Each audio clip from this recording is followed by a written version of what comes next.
Good morning students. Modern विद्या मंदिर public school class 12 और lesson second और टॉपिक है हमारा प्रशिक्षण विधियाँ यानी ट्रेनिंग मेथड्स। इसमें सबसे पहले हम इंट्रोडक्शन करेंगे। तो उसमें वास्तव में प्रशिक्षण होता क्या है। वास्तव में प्रशिक्षण शब्द कोई नया शब्द नहीं है। व्यक्ति जब इस शब्द को प्राचीन समय से प्रयोग कर रहे हैं। प्रशिक्षण ट्रेनिंग आपने सुनी है तो ये पुराना शब्द है, कोई नया नहीं है। प्रशिक्षण का अर्थ किसी कार्य की तैयारी की प्रक्रिया से है। इसी कारण यह शब्द खेल कूद के क्षेत्र में अधिक प्रयोग किया जाता है। प्रशिक्षण की धारणा और खिलाड़ी की तैयारी आपस में मिलती जुलती है, लेकिन फिर भी ये एक दूसरे के पूरक नहीं है। तैयारी एक कठिन प्रक्रिया है। यह खिलाड़ी के विकास को प्रत्यक्ष रूप से प्रभावित करती है तथा काफी हद तक सफलता के लिए एकाग्रता को बढ़ाती है। ओके स्टूडेंट्स, इस कठिन प्रक्रिया में खेल प्रशिक्षण, खेल प्रतियोगिताएं जैसे कि तैयारी और संतुलित आहार आदि शामिल किए जाते हैं। दूसरे शब्दों में अनेक व्यायामों सहित यह एक सुव्यवस्थित और योजनापूर्ण तैयारी है। इसलिए खेल प्रशिक्षण को एक विशेष प्रक्रिया समझा जाना चाहिए जो खिलाड़ी का सर्वांगीण शारीरिक अनुकूलन करती है तथा जिसका लक्ष्य खेल कूद में खिलाड़ी के प्रदर्शन के लिए तैयारी करना होता है। खेल प्रशिक्षण एक ऐसी प्रक्रिया है जो सामान्यतः लंबी अवधि के लिए प्रयोग की जाती है। यदि हम प्रतियोगिताओं में अच्छे परिणाम प्राप्त करना चाहते हैं तो खेल प्रशिक्षण वैज्ञानिक आधारों या सिद्धांतों पर आधारित होना चाहिए। यदि ऐसा संभव नहीं होता तो खेल प्रशिक्षण सफल अभ्यास के परिणाम स्वरूप मिले अच्छे परिणामों पर आधारित होना चाहिए। प्रशिक्षण की विभिन्न विधियां होती हैं जिसकी सहायता से गति, शक्ति, सहनशीलता आदि को बढ़ाया जा सकता है।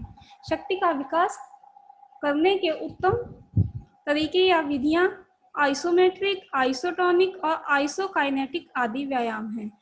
सहनशीलता का विकास करने की विधियां हैं निरंतर विधि, अंतराल विधि और फार्टलेक विधि। त्वरण एवं पेस दौड़ें गति के विकास में सहायक होती हैं।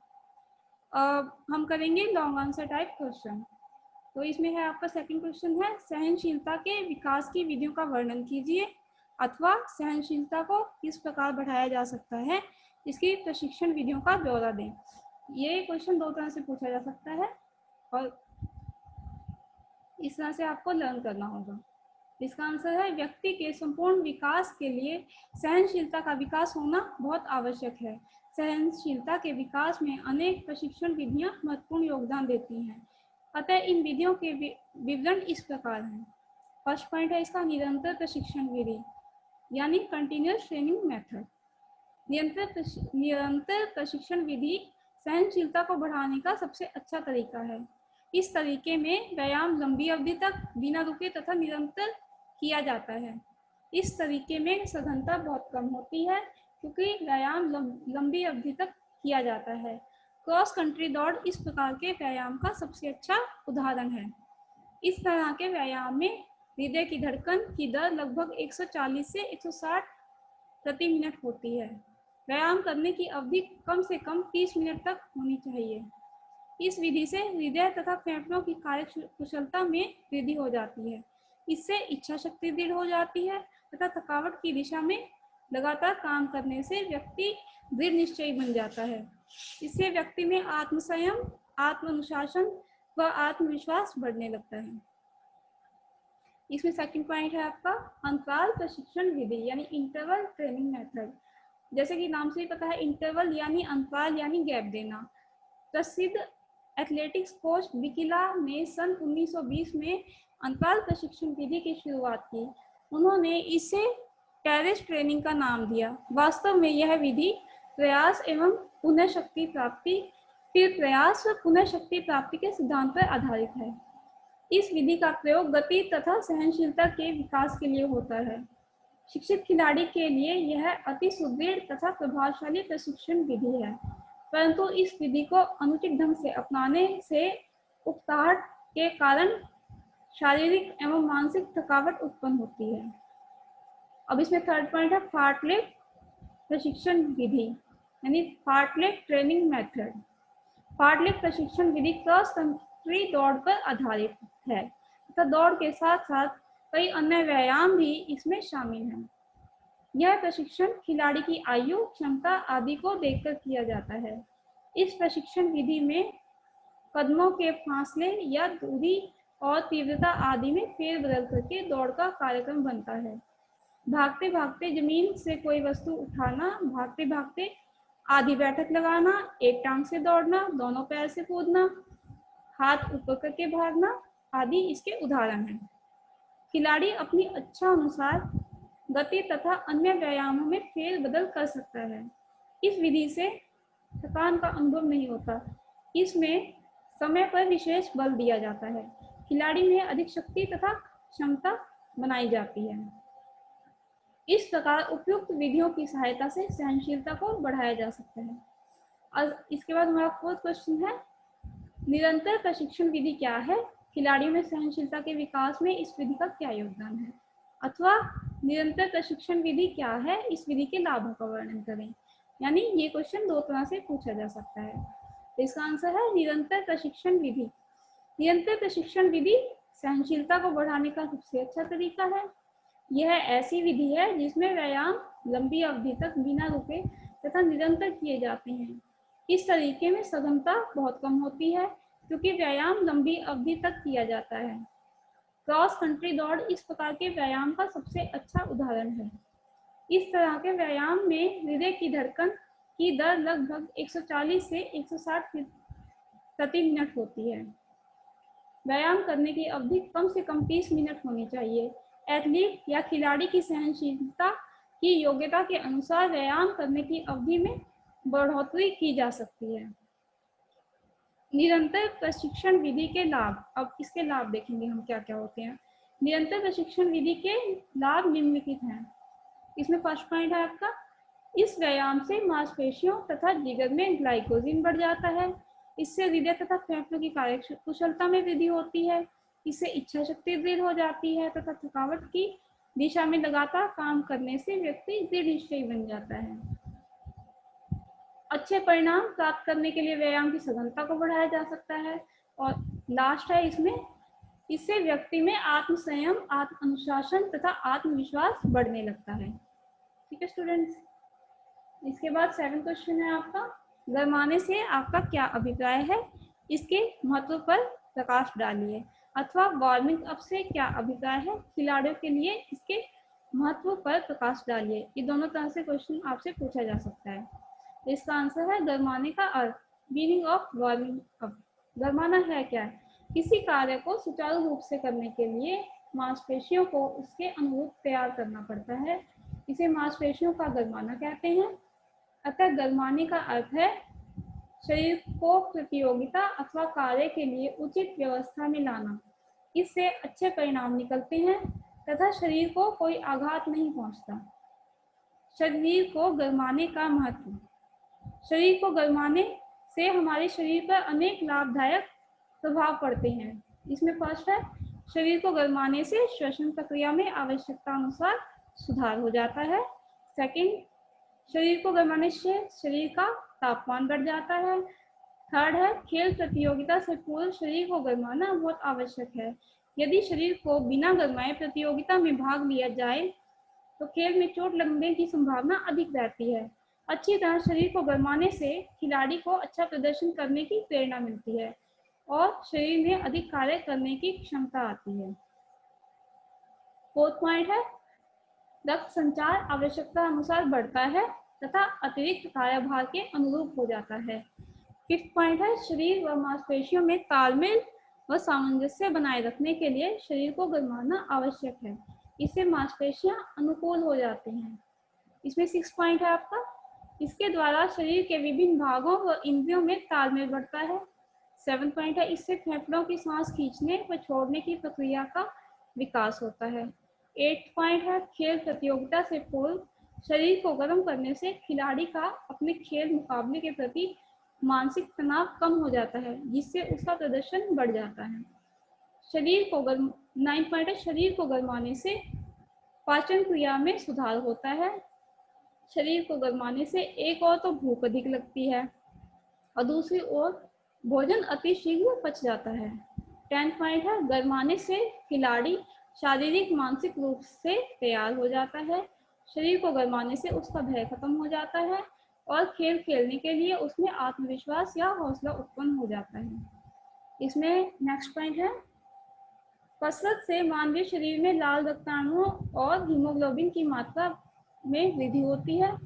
इनके बढ़ने से शरीर तंदुरुस्त और चुस्त दुरुस्त रहता है। तंदुरुस्त और चुस्त शरीर खिलाड़ी की कुशलता में वृद्धि करता है। नेक्स्ट पॉइंट है, शरीर की अंदरूनी तोड़फोड़ मानवीय शरीर को कमजोर और सुस्त बनाती है। उससे उसकी कार्य क्षमता में कमी आ जाती है। खेल से पहले गर्माना शरीर की अंदरूनी तोड़फोड़ को ठीक करता है, जिससे खिलाड़ी की कार्य कुशलता बढ़ती है। अब नेक्स्ट क्वेश्चन है आपका 12th क्वेश्चन, ठंडा करना क्या है? इसके शरीर पर पड़ने वाले प्रभावों का वर्णन करें। तो इसका आंसर है, ठंडा करने का अर्थ, ठंडा करना मीनिंग ऑफ कूलिंग डाउन। तो क्या है बच्चे, ठंडा करना तो पता चल रहा है, कूलिंग डाउन यानी कूल करना। ठंडा करने से तात्पर्य शरीर को व्यायामों द्वारा आराम की हालत में वापस लाना है। मुकाबले के दौरान शरीर का तापमान बढ़ जाता है।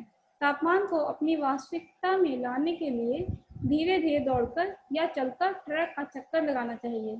इस तरह मुकाबले के दौरान बढ़ा हुआ तापमान सामान्य अवस्था में आ जाता है। कूलिंग, लिमरिंग या ठंडा करने से शरीर पर पड़ने वाले लाभदायक प्रभाव। अब ठंडा करने से क्या प्रभाव पड़ते हैं, वो निम्नलिखित हैं। फर्स्ट पॉइंट है इसमें मांसपेशियों के लचीलेपन में वृद्धि। जब खिलाड़ी खेलों में भाग लेता है तो उसकी मांसपेशियों में तनाव बना होता है।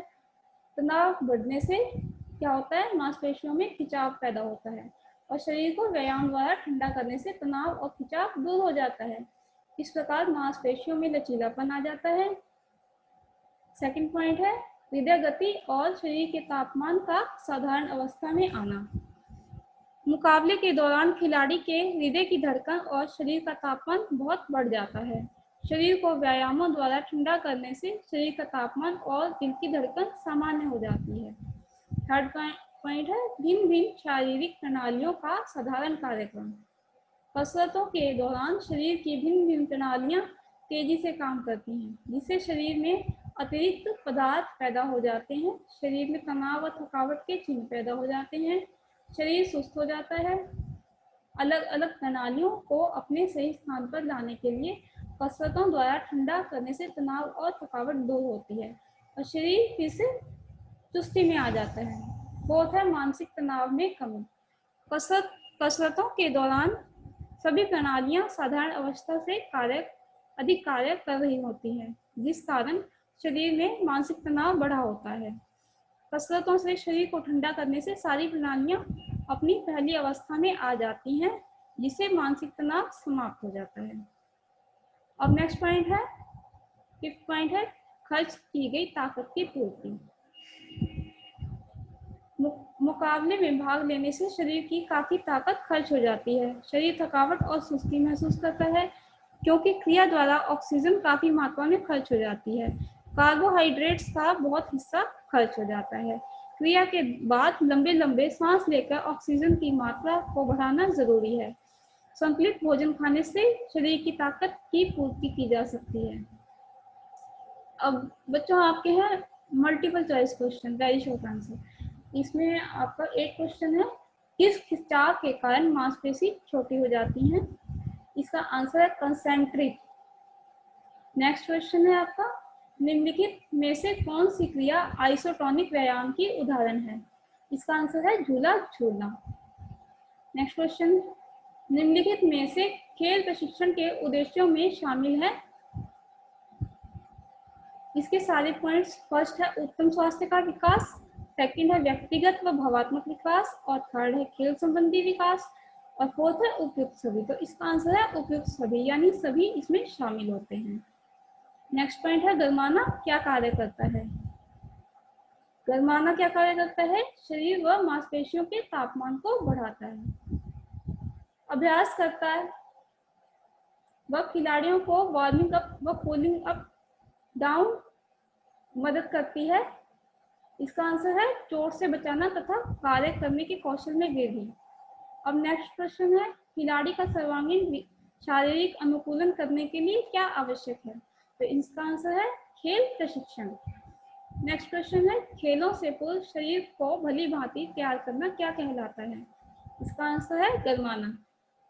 नेक्स्ट क्वेश्चन है, गरमाना रक्त के तापमान को बढ़ाता है जिसके फलस्वरूप मांसपेशियां प्रदर्शन को बढ़ाती हैं। यह कथन किसका है? इसका आंसर है डेविस का। नेक्स्ट क्वेश्चन है, खेल प्रशिक्षण के सिद्धांत हैं। इसमें फर्स्ट पॉइंट है निरंतरता का सिद्धांत, सेकंड है विशिष्टता का सिद्धांत, थर्ड है अतिभार का सिद्धांत और फोर्थ है उपयुक्त सभी। तो इसका आंसर है उपयुक्त सभी। नेक्स्ट क्वेश्चन है, गरमाने के मनोवैज्ञानिक प्रभावों में से कौन सा नहीं है? तो इसका आंसर है श्वसन प्रक्रिया में वृद्धि। नेक्स्ट क्वेश्चन है, गरमाने में कितनी व्यायाम या कसरतें हो सकती हैं? तो इसका आंसर है 10 से 15 तक। नेक्स्ट क्वेश्चन है, एक ऐसी प्रक्रिया जो किसी प्रशिक्षण कार्यक्रम या खेल प्रतियोगिता के तुरंत बाद की जाती है वह क्या कहलाती है? इसका आंसर है ठंडा करना या कूलिंग डाउन। इसका नेक्स्ट क्वेश्चन है, अंतराल प्रशिक्षण विधि किस देश की देन है? तो इसका आंसर है फिनलैंड की। नेक्स्ट क्वेश्चन है, विंड स्प्रिंट्स उदाहरण हैं। इसका आंसर है गरमाना। नेक्स्ट क्वेश्चन है, स्थिर शक्ति का के विकास के लिए आइसोमेट्रिक विधि के प्रथम समर्थक थे। आंसर है हैटिंजर और मूलर। नेक्स्ट क्वेश्चन है, निम्नलिखित में से कौन सी क्रिया आइसोमेट्रिक व्यायाम की उदाहरण है? तो इसका आंसर है कुर्सी को दोनों हाथों से अंदर की ओर दबाना। नेक्स्ट क्वेश्चन है, निम्नलिखित में से कौन सी क्रिया आइसोकाइनेटिक व्यायाम की उदाहरण है? तो इसका आंसर है बर्फ पर स्केटिंग करना। नेक्स्ट क्वेश्चन, लिमरिंग डाउन या शरीर को ठंडा करने का शरीर पर क्या प्रभाव होता है? तो इसके ऑप्शन है रक्त दबाव में कमी, रक्त प्रवाह की दर में कमी, शरीर के तापमान में कमी और उपयुक्त सभी। तो इसमें आंसर आएगा उपयुक्त सभी। अब नेक्स्ट क्वेश्चन है, शरीर को धीरे धीरे ठंडा करने से क्या होता है? तो इसका फर्स्ट पॉइंट, इसका आंसर है थकावट दूर हो जाती है। नेक्स्ट क्वेश्चन है, लगातार कार्य करते रहने से शरीर में जो अभ्यस्तता आ जाती है उसे क्या कहते हैं? तो इसका आंसर है अनुकूलन।